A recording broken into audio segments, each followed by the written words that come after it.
القصيدة الآن للشاعرة لميعة عباس عمارة من العراق.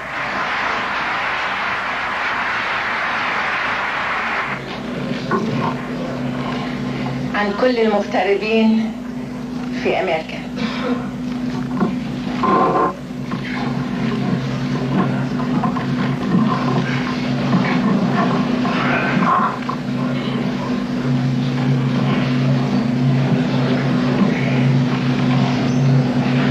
هلا عيوني، هلا وعيوني بلادي رضاها،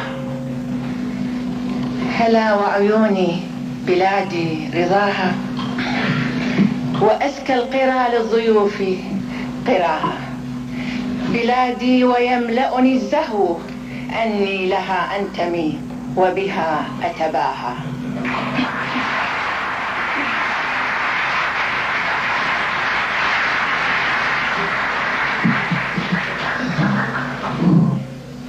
هلا وعيونها يا بغدادية، هلا وعيوني بلادي رضاها، وأزكى القرى للضيوف قراها، بلادي ويملأني الزهو أني لها أنتمي وبها أتباها.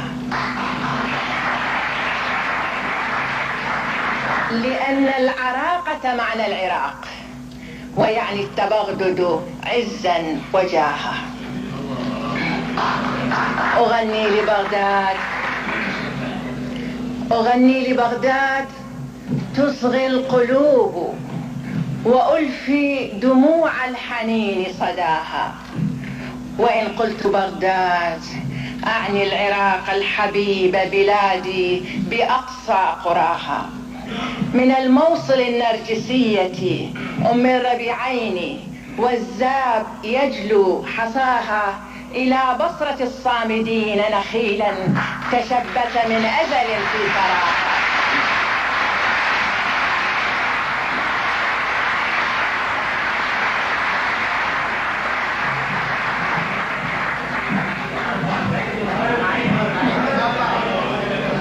هلا وعيوني بلادي رضاها، وأزكى القرى للضيوف قراها، بلادي ويملأني الزهو أني لها أنتمي وبها أتباها. لأن العراقة معنى العراق، ويعني التبغدد عزا وجاها. أغني لبغداد تصغي القلوب، وتضحي دموع الحنين صداها. وإن قلت بغداد أعني العراق الحبيب، بلادي بأقصى قراها، من الموصل النرجسية أم الربيعين، والزاب يجلو حصاها، إلى بصرة الصامدين نخيلا تشبث من أزل في ثراها.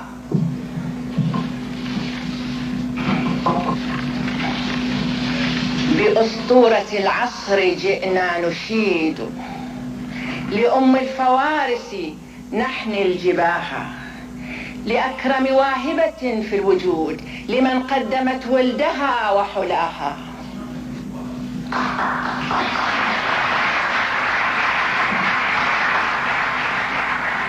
بأسطورة العصر جئنا نشيد، لأم الفوارس نحني الجباها، لأكرم واهبة في الوجود، لمن قدمت ولدها وحلاها. لكل مقاتلة في العمارة ما دربت لقتال يداها، لأم الشهيد تهلهل وهي تزف لدار الخلود فتاها، لأم الفقيد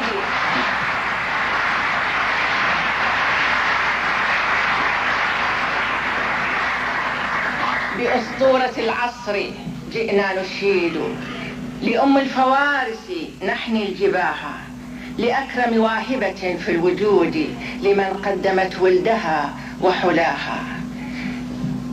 لكل مقاتلة في العمارة ما دربت لقتال يداها، لأم الشهيد تهلهل وهي تزف لدار الخلود فتاها، لأم الفقيد تسائل عنه البراري ولا نور يهدي خطاها، لأم الأسير وظلم الأسار يقطع في كل يوم حشاها، لأم المعاق ترى ما أعاق وساما حمى أرضه وحماها. أولئك نساء بلادي، فكيف الرجال النشامة أسود شراها.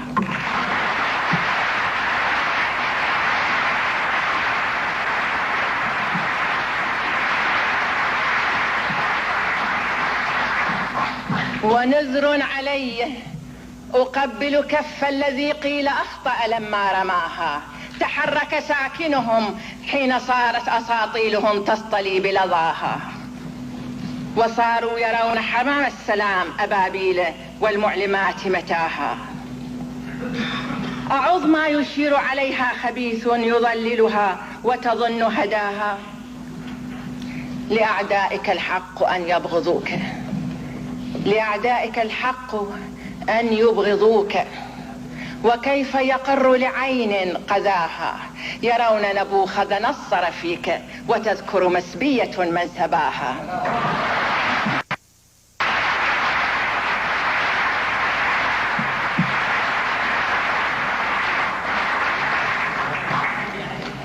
لأعدائك الحق أن يبغضوك، وكيف يقر لعين قذاها، يرون نبوخذ نصر فيك وتذكر مسبية من سباها.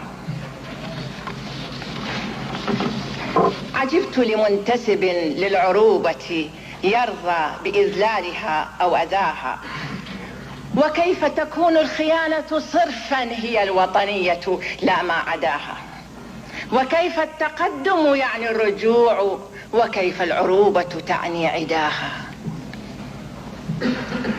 هجرت القصائد أو هجرتني وما عدت تطحنني برحاها، تعافيت من لوعة الشعر خلت وخففت الروح مما عناها، وصارت ردودي على الحادثات كغيري بكاء وصمتا وآها، وأسكنت نفسي أقصى البعيد وقلت غبار السنين طواها، فما نسيتني عيون النخيل ولا القلب والله يوما سلاها.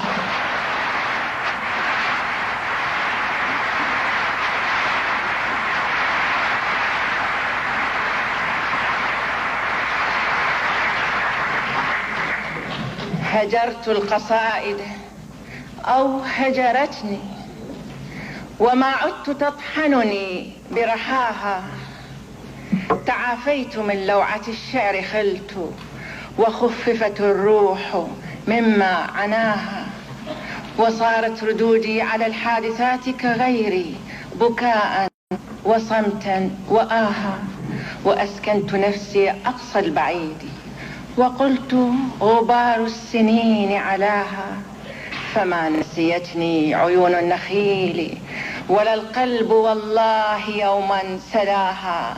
وأعرف أن قمر للوجود ولكنه قمر في سماها.